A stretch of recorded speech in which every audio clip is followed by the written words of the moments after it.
Hello and welcome to our study of the latter prophets, the ones later in the Old Testament, the smaller books.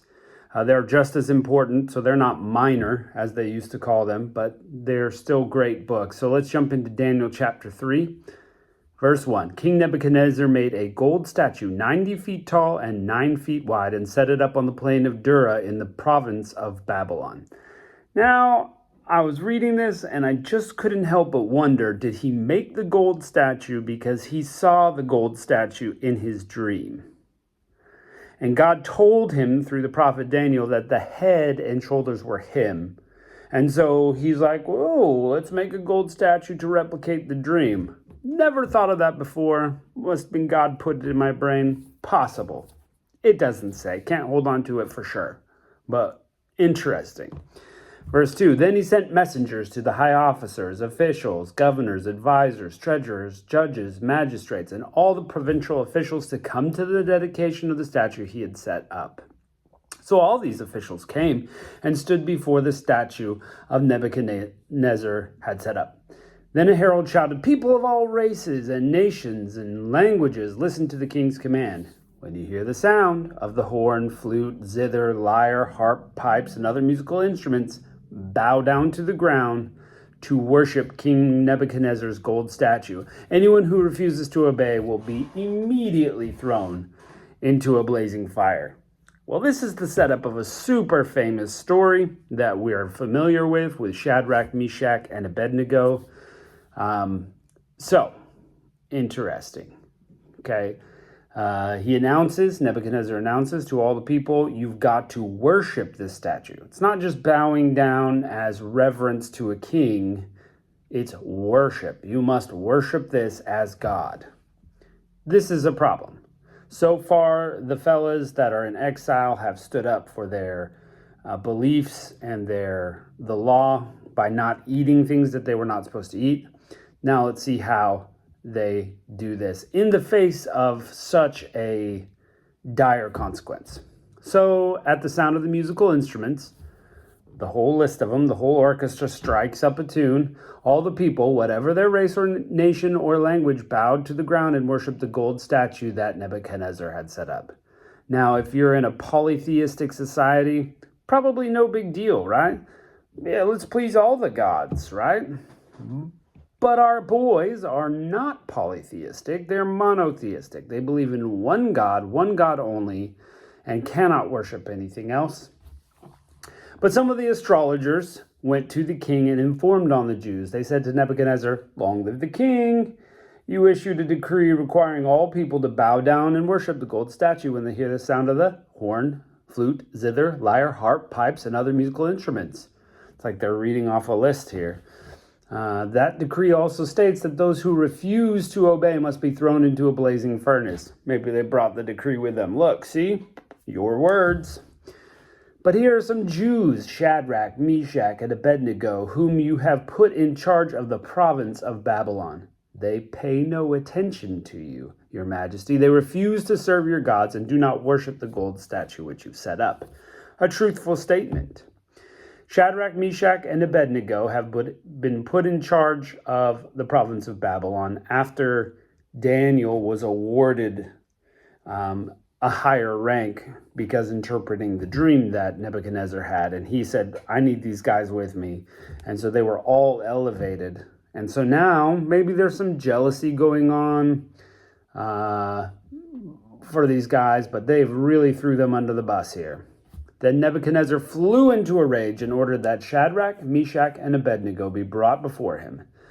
When they were brought in, Nebuchadnezzar said to them, is it true, Shadrach, Meshach, and Abednego, that you refuse to serve my gods or worship the gold statue I've set up?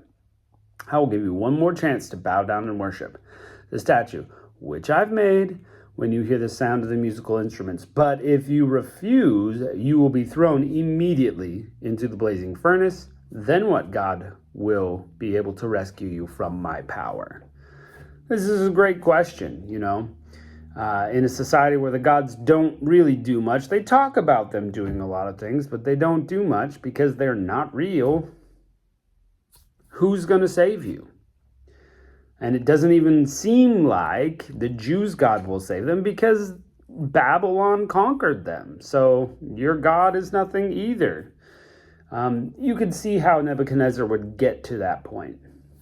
Shadrach, Meshach, and Abednego replied, O Nebuchadnezzar, we do not need to defend ourselves to you. If we are thrown into the blazing furnace, the God whom we serve is able to save us. He will rescue us from your power, your majesty. But even if he doesn't, we want to make it clear to you, your majesty, that we will never serve your gods or worship the gold statue which you set up.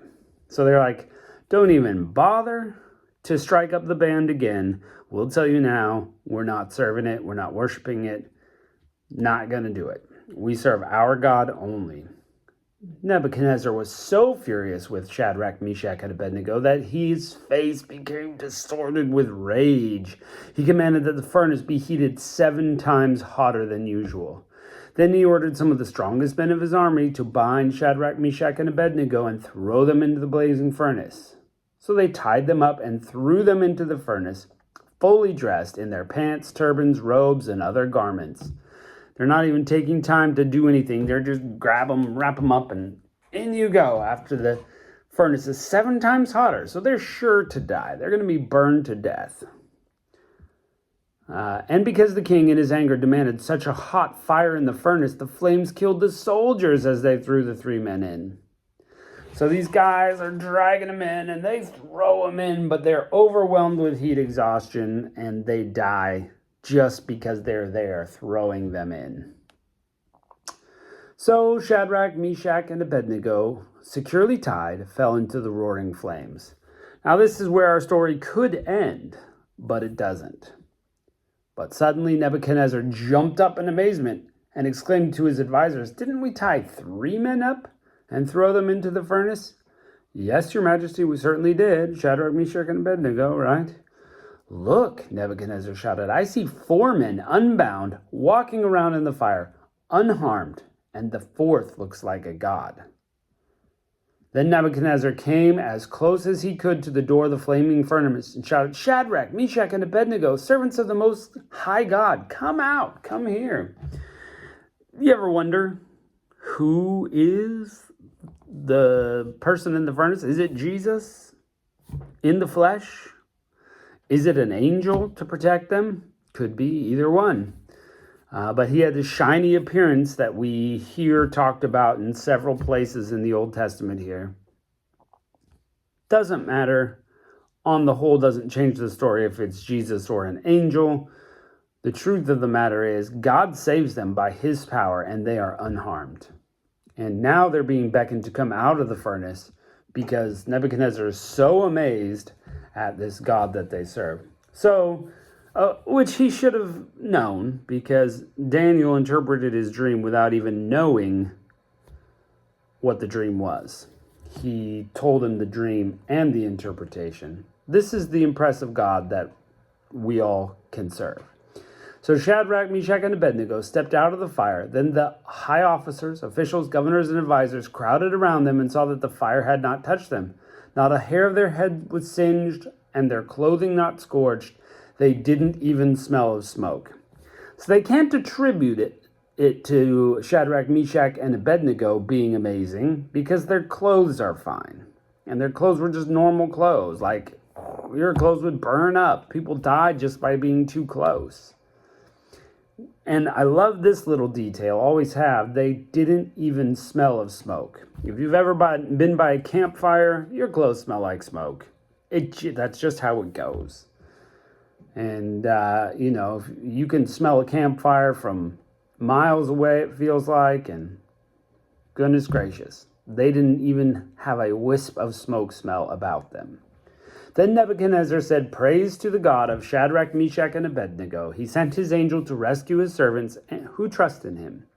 They defied the king's command and were willing to die rather than serve or worship any god except for their own." This is astute of Nebuchadnezzar. Like, he's giving credit where credit's due.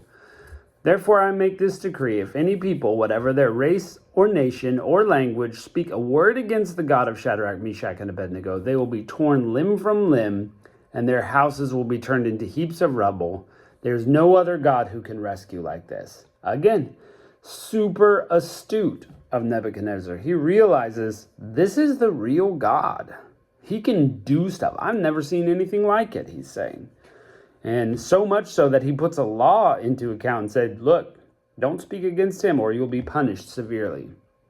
Then the king promoted Shadrach, Meshach, and Abednego to even higher positions in the province of Babylon. You want men like these on your team, men of stern stuff, men of conviction, who could stand up to even the king, who would rather die than do the wrong thing. Incredible. So I guess that's for us. Are we willing to do what's right in the face of all that would seem to harm us? I mean, would we? Are we going to stand up for that? We should. We should. So, well, great chapter as always. Very classic story. If you grew up in church, you've heard this story before. Maybe not all the little details, but you've heard the story. Well, we're going to continue on and see. Oh, Daniel, of course, is missing from the situation. Why? We don't know. Maybe he was somewhere else at the time. But interesting. Thanks for joining us this time. We'll catch you later.